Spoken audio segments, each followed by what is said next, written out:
Hello বন্ধুরা, cat come by জুয়েলের পক্ষ থেকে আপনাদের সকলকে জানাচ্ছি আন্তরিক শুভেচ্ছা। ইতিপূর্বে আপনারা আমার কাছে জানতে চেয়েছেন কিভাবে সেলফিশ বা প্যানেল মার্কার করা হয়। তো চলুন আপনাদের দেখানো হলো কিভাবে প্যানেল বা সেলফিশ মার্কার করা হয়।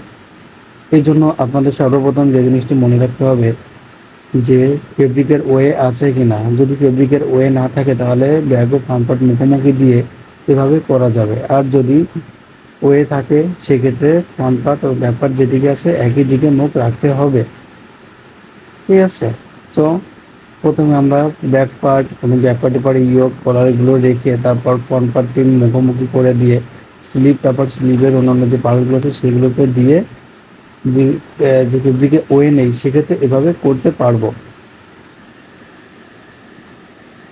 আমাদের একটা রেশিও সাজানো হয়ে গেছে। অপর একটি যে কোনো সাইজ নিয়ে যে সাইজটি উপরে আসবে, আমরা নিচে এক্সেল সাইজ নিচ্ছি, এবার আমরা স্মল সাইজটি নেব।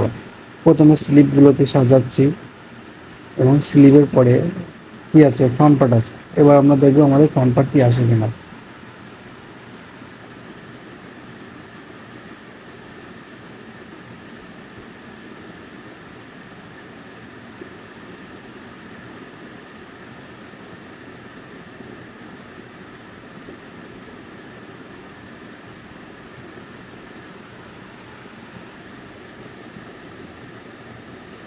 নিচের পার্টসগুলোকে যেভাবে বসিয়েছি ঠিক সে একইভাবে ফলো করে উপরের পার্টসগুলোও বসাতে হবে।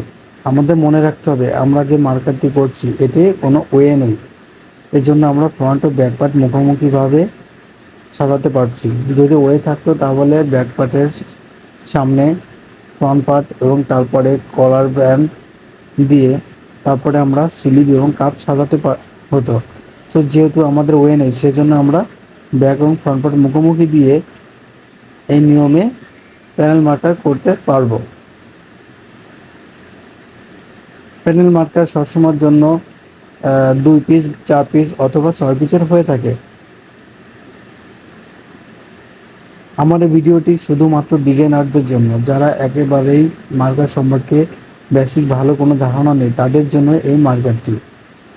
আমরা 2 পিসের একটি প্যানেল মার্কার করে আপনাদেরকে বোঝানোর চেষ্টা করছি কিভাবে মূলত প্যানেল মার্কার করা হয়। পরবর্তী যদি বেশি রেশিও থাকে, 2-এর অধিক, 4 পিস বা 6 পিস, ঠিক একই নিয়মে সাজিয়ে যেতে হবে। সো এভাবেই প্যানেল মার্কার করা হয়। আশা করি ভিডিওটি যারা বিগিনার তাদের জন্য অনেকটাই কাজে লাগবে। নতুন কোনো ভিডিও বা কিছু জানতে ইচ্ছা হলে অবশ্যই জানাবেন। অবশ্যই আপনাদের যে কোনো সমস্যার সমাধানের চেষ্টা করব। ধন্যবাদ ভিডিওটি দেখার জন্য।